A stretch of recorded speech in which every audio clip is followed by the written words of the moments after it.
Good morning, everybody. It is school season. Welcome to SafeDefend Live. I am Dave Evans here with the great Dr. Vecchi, and we're going to talk about the critical time gap.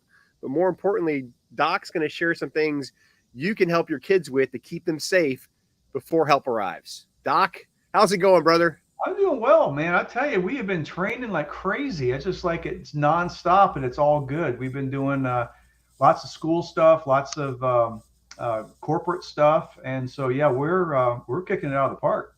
That's awesome. I know Safe been super busy helping get teachers, students, and administrators ready for the school year.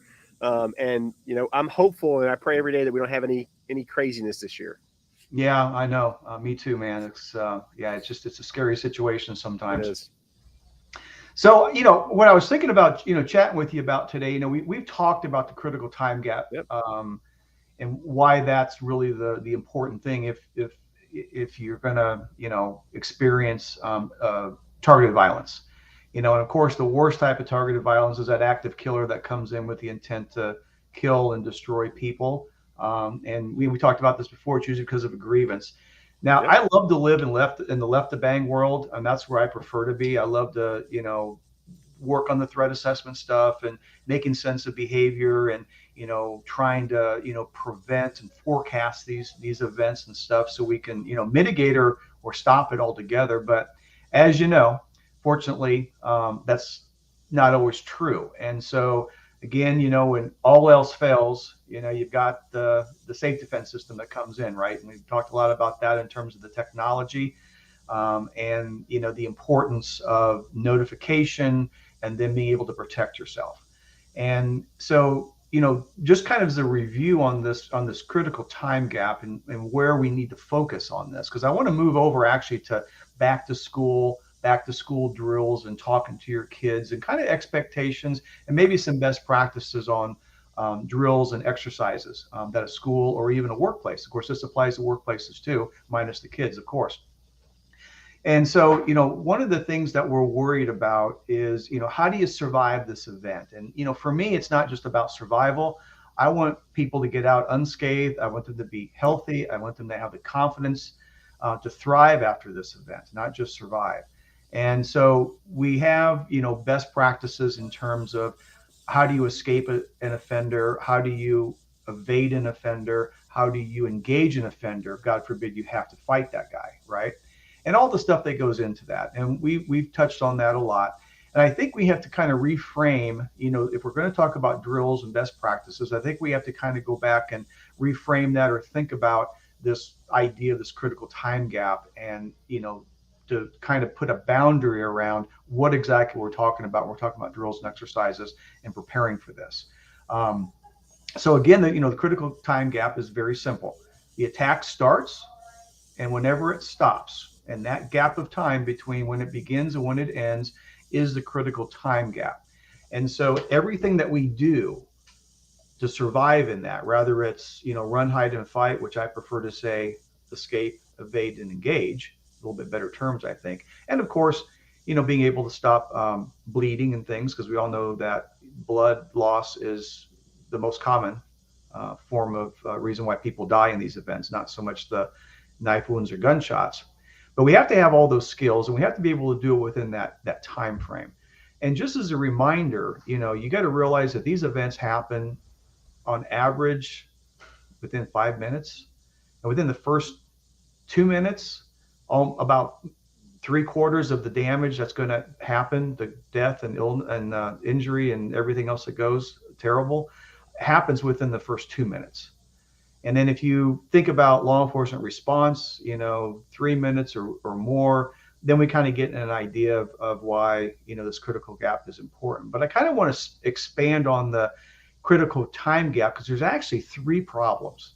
We always talk about police response, Yep. can it be faster? Did they get there on time? And how can we, get them there faster and ready to go and things like this, right? So everyone talks about police response time. And some of the best police response times in the country is 3 minutes or less. And in smaller communities that are really coordinated, that response can be in under a minute. And I think that's really excellent. The police are doing a great job on that. The problem is that there are two other areas or two other factors within that critical time gap that people don't take into account. And sometimes you'll get a false sense of security that the police will be there in time to either stop the attack or get there in time to really, reduce the harm and stuff, and can get there, quick, and they're going to come and save you essentially. And if you think about just the police response time, that would be, I think, an accurate belief. But if you look at it from the standpoint of the time it takes to notify the police, and then the time it takes for the police to find the offender after they arrive, that adds two other problems to that time gap that essentially are outside of the control of the police. So police can do the best that they can do, but this is why that these three problems, the notification delay, the police response, however much time that takes, and then the time it takes to find the offender or the shooter or the attacker once they arrive on scene. And so, what we try to do is reduce that time frame, and then whatever is left that we can't reduce, we have to have our drills and best practices in place. So to reduce that whole time, first off, the police can do whatever they do, as far as their best practices to reduce their response time. On the other side of that, the notification piece, using if a school or a workplace has a SafeDefend system in there, that's immediate notification. You put your finger on the reader, and within a second or so, 911 is notified, all the occupants are notified, everyone who the school district wants to be notified is immediately notified through text and email, and of course through 911.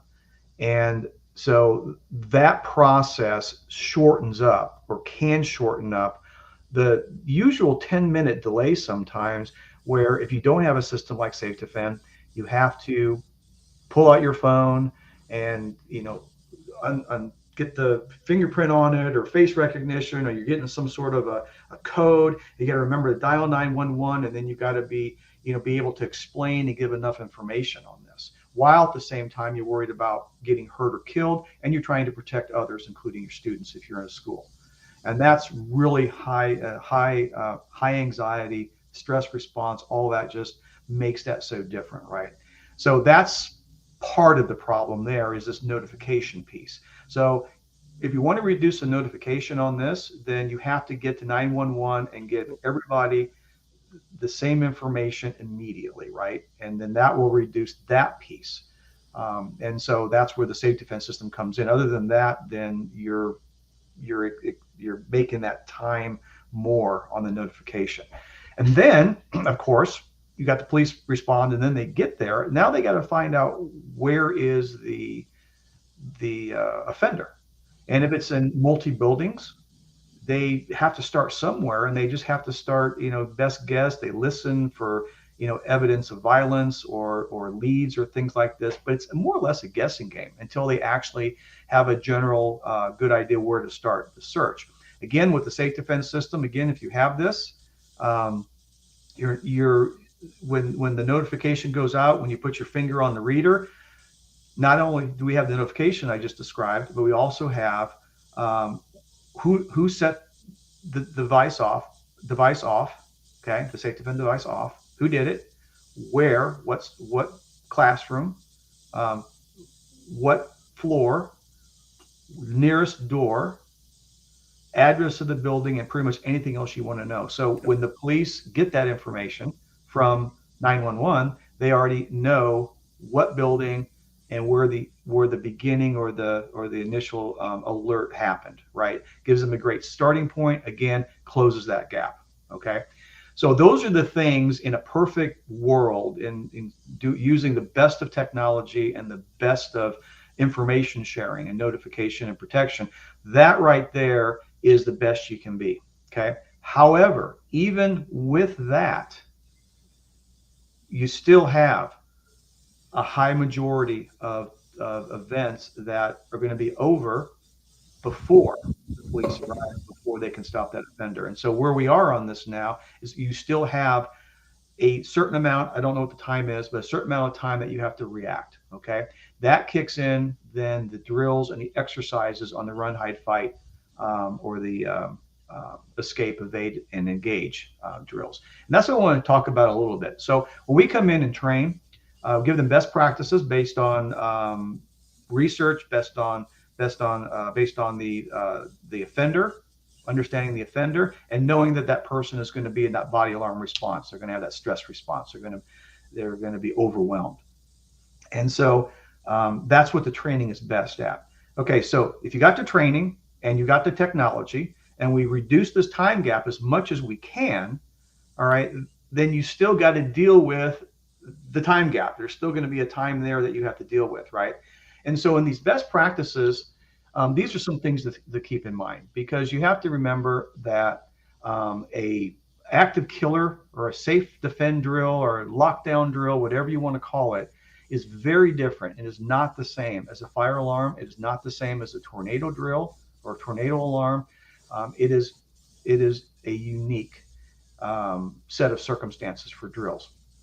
So one of the things is that the students, I'm sorry, the teachers are going to be in charge of the students. The students are going to be looking for leadership on that. When the gunshot happens or something else that sounds violent or concerning or alarming happens, the students are going to look to the teacher for guidance and for leadership. So this has to be drilled and this has to be exercised in order to make this smooth. So once you have a notification, you have this, the teachers got to make a decision. Is it safe to run? Is it safer to hide? And are we really in immediate danger and we might have to fight, right?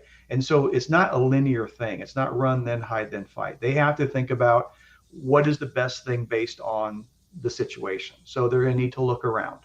They're going to look and already know their exits and their alternate exits and where to go, and how to run at a zigzag and keep those kids close as they're running out.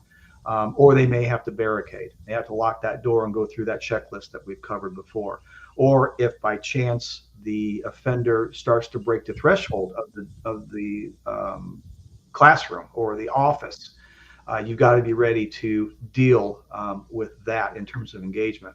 But as far as the actual drills, one of the things that everyone can do is not just understand the process, the checklist, the walkthroughs, the visualization, which is what we recommend, but also there's a lot you can do to prep for this that really makes things smoother and keeps people safe. And one is prepping for a lockdown, for example. Okay, every student, every teacher, everyone in those buildings know where their classrooms are. They know where the offices are. They know where windows are, doors, and things like this. So it's really important that a teacher and the administration prioritize where they could lock down. Right. Of course, their classroom. We've talked about that. But if they get an opportunity to run and they're running away from gunfire, but then they run into another problem that prevents them from going outside, or it's not a good idea to go outside, they may have to duck into another room and they may have to barricade there.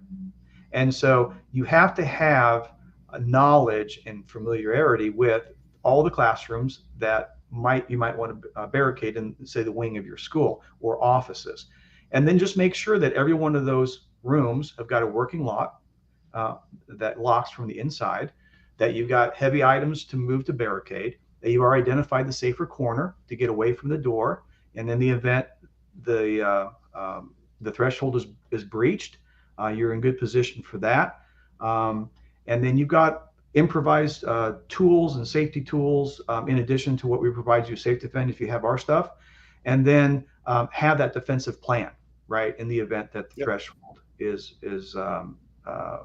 breached.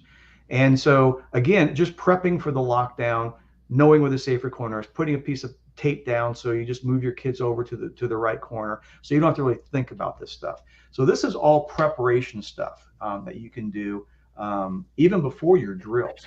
The other thing is that we never ever pull the fire alarm, and this is a common misconception.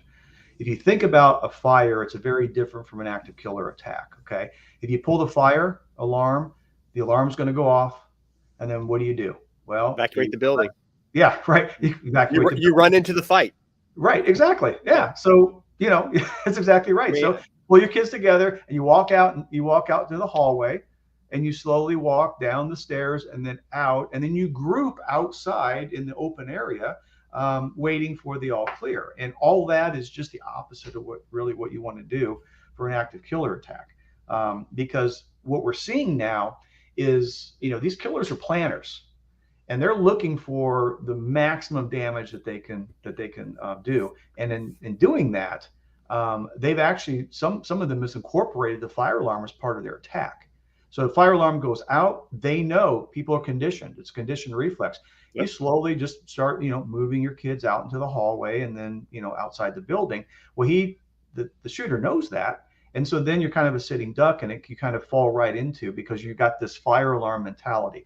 So one of the things to keep in mind on drills is that if you do hear a fire alarm, question it, at least until you have a good idea that it's reasonable to believe that it's nothing more than a fire drill.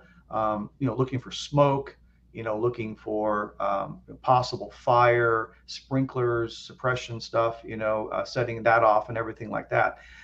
Then you can kind of make that reasonable guess. But don't assume a fire alarm is a fire necessarily, unless you at least take that second view or that second thought on whether or not, because this is becoming again part of the strategy on some of these attackers. Just that fire weather and active killer attacks or lockdowns, whatever you want to call them, they're not the same. The other thing is that what we talk about is how do you do these drills, right? Well, we are fans of the non-trauma inducing drills. We try to avoid gunshots, fake gunshots, simulated screaming, and blood and all this other stuff. We found that making it realistic like that actually has a detrimental effect on people whose job it isn't to deal with that. It's perfectly fine for police and for fire, EMS, and things like this, emergency responders.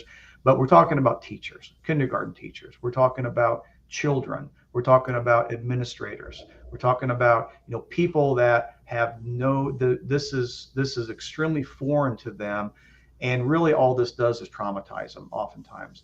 So we never do a surprise drill, first off. Nope. And what we do instead of all this dynamic training, we just go through mental exercises and walkthroughs. And this is some of the stuff that the teachers can do also with their kids. So for example, we can't ignore this with the kids. We can't pretend it's not a problem, because kids aren't dumb and they know what's going on. They see TV, they see it in their video games, they hear people talk about it, they hear the news. So there's no really good reason to try to keep this secret from the kids, because actually you need their cooperation. And in terms of talking to children, your children that are older than 5 years old have a little bit more cognitive ability to understand things. And basically all you got to let them know is number one, that they're going to have fire drills, they're going to have tornado drills or hurricane drills, whatever they are, depending where they live. And they're also going to have lockdown or active assailant, or whatever the word they want to use is, drills. Okay. And that these drills are going to happen several times a year. And that it's no big deal. You're not in any danger. We just want to make sure that we're going to keep you safe. The teachers got to let the children know that they are there to guide them and kind of tell them what to do, and just kind of expectations without getting into all of the gore and stuff that goes along with when describing these events. Here's the bottom line. If the children do walkthroughs and they do visualizations and they think about it, and they talk about it once a month or however often they're going to do the drills, or just talk about it as a kind of a tabletop type thing. That's going to condition the children to say, okay, yeah, that's just what we're going to do. And then when the event happens, God forbid it happens, these kids are going to look for leadership. They're going to be scared.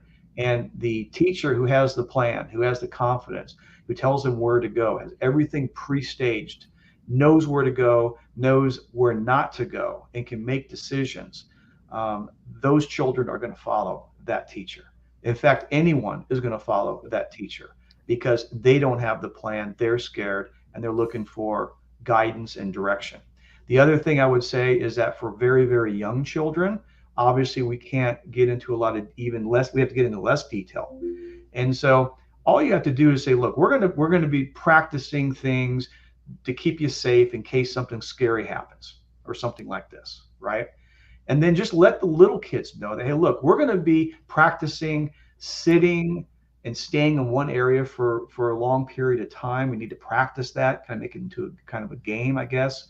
And then, or we might have to walk quickly out of school. It's a little bit different than a fire alarm, or a tornado, and get them, again, just kind of conditioned for that, and always assure them that, look, I'm going to be with you. I'm going to protect you. I'm going to keep you safe. And if you're scared, let me know. And the most important thing, whether the kid is 5 years old or less than 5 years old or more than 5 years old, is you have to let them express their concerns, and let them express their feelings on these subjects, because they are just looking for a sense of security, a sense of direction, and just a sense that people are watching out for them. And that's really all they need. The other thing I would suggest on drills is getting the parents involved. Let the parents know what's going on at the school, how they're doing the drills, that they're not going to be traumatizing your children. This is what we're going to say to them. Here's some ideas of what you could say to them, because a lot of times the parents don't talk to their children about this. And so it becomes a truly like community process, that when you have to deal with that critical time gap and you can't stop it, and however long it lasts, however good or bad the response is or the notification is, we know that with the checklists and with the drills and how we have them set up, the idea to mentally visualize and talk through these drills, and then talk, of course, to everyone, including the kids, about what it is in their role in a non-scary way. That's how it's going to work in the emergency. And again, it's kind of funny, because when you're talking about training, it's really all about condition reflexes. And this is just a different way to condition a reflex, or condition response. So I guess it's more of a response, for everyone in these situations, so that when it happens, it's click run. You just let the program roll. And that's where we try to get to on training. So that's some things I was thinking about, today before we talked, Dave, about going back to school, drills, and things like this. Well, it's interesting. You talk about reflective actions, and as a former pilot, muscle memory, right? When things go wrong, you do certain maneuvers. Your hands just go where they're supposed to go because they're trained to do that.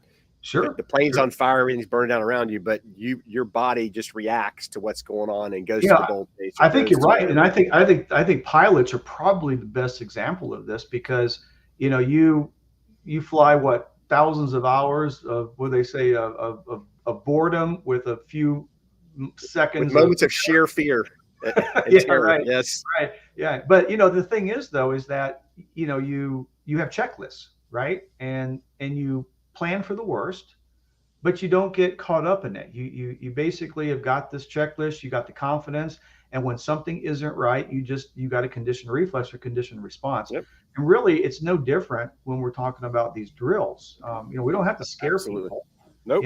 We don't have to make it complicated, because it's got to be simple. And I'm a big believer in checklists, visualization, and making sure everybody is on the same sheet of music in terms of expectations and really the ground truth of what's going on. So I'm going to give the teachers today some takeaways, things they can do that don't cost them any money. Tape off the safer corner in your classroom. Every one of you. Doesn't cost you anything. You got tape. Get that safer corner taped off. Understand where your heavy stuff is to barricade the door. Tag it with a piece of tape saying heavy stuff. So when it goes bad, it's heavy stuff. I put it in front of the door. And the last thing is understand the routes in and out of your classroom and make sure you have a lockable door. Those are 3 things teachers can do today to keep their kids safer and prepare them in case the horrific thing happens, which hopefully it never does again. Absolutely. That's perfect. All right, Doc. Well, it's great. Another great Safe Defend Live. I look forward to talking to you more, and I hope that everybody has a great weekend. With that, Doc and I are out of here. Have a great weekend.